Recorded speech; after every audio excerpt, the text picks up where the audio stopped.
third speech entitled Not So Personal Development, Purpose and Potential in the Modern World. Stephanie?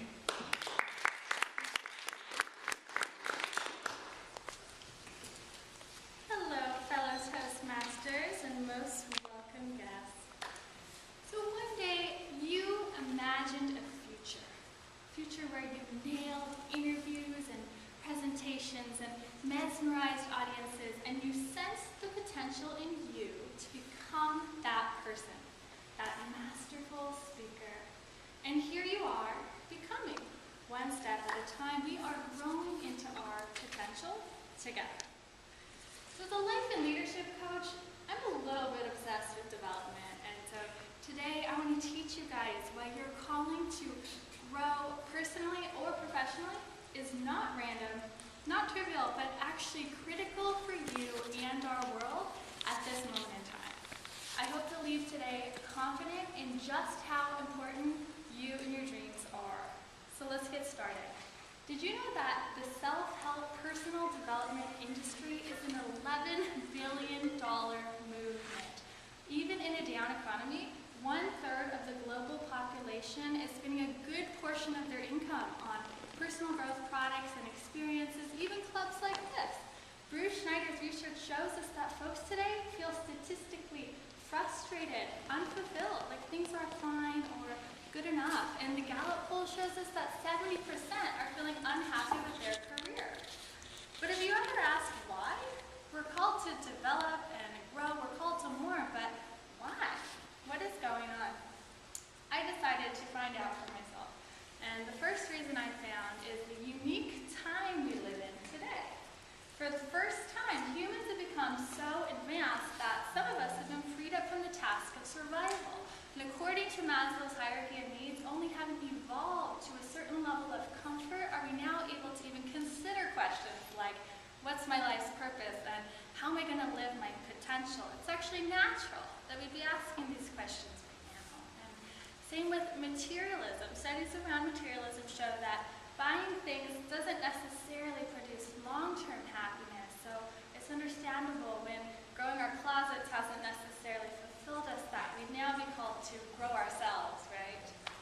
The second reason I found, actually thanks to much of the hard work and cultural changes spurred by many of you, Generation X and the baby boomers, today in the West we have a postmodern environment where we're granted the freedom of choice. So for the very first time, some of us can ask the questions, who do I want to be and become? What kind of future do I want to create?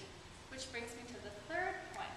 Some people, like Barbara Marx Hubbard for instance, theorize that we might have just entered actually a brand new stage of human evolution. Get this. For the first time in 3.6 billion years, humans are asking the question, what kind of future do I want to create? Never before in the history of humans have we ever consciously chosen where we want to evolve, personally, professionally, even globally. This has never occurred. Some people are saying working towards our goals in a way is almost kind of taking our own evolution into our own hands. Bruce Schneider says for the first time in billions of years after being spent mostly reacting to life circumstances as quote-unquote, victims of the past and present, we're now stepping into our power as conscious creators of the future. This is pretty big. So that might be the case, but why would any of us want to consciously create a future? I mean, that sounds like a lot of work, right? Well, despite self-help's misleading title, it turns out that being your optimal self doesn't just help you. Can you imagine if every single one of us on the planet woke up tomorrow and vowed to live a life of purpose, meaning, and success? How many of our world's problems do you think might take care of themselves in a world of conscious, powerful, happy, healthy leaders? Because some theorists are saying that that might actually be the necessary path. What if your personal mission statement was in some way connected to our global mission, heck, even our evolution? What if Gandhi was right and being the change we wish to see really is the most practical, logical, grounded advice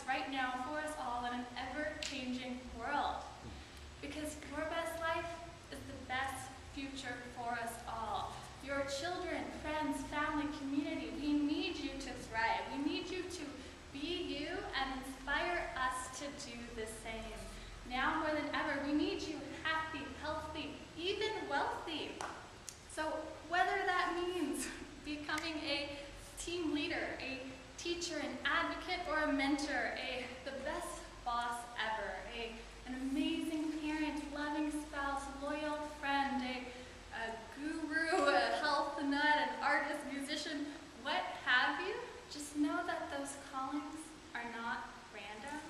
That's medicine for you and potentially medicine for our world. So fine or good enough might be the status quo, but you're at Toastmasters and you showed up today and you've stood before this podium or someday will, which means you're up to something, called to your potential and won't settle for anything less. So the next time you doubt your goals, the next time the going gets tough, the next time your knees are shaking, remember that your development is not just about you. It's an honor to stand before this podium, sweaty palms and all. An honor to the 13 billion years of persistence that got us here, to the challenges of our ancestors and their ancient dust we walk on, to our planet that has provided for us through thick and thin, in honor to the gifts we've been given that won't dare die with us, to the brilliant technologies and innovations revolutionizing every single industry, inviting us to partake, to our friends, families, and communities, and the lives we've yet to touch, to our grandchildren's laughter and their children's stubbed toes, puppy dog kills, first kisses, and wedding days, the story they will paint on this world, their home for generations to come. Yes, sweaty palms and growing pains are an honor to life itself. We owe it to ourselves to be ourselves.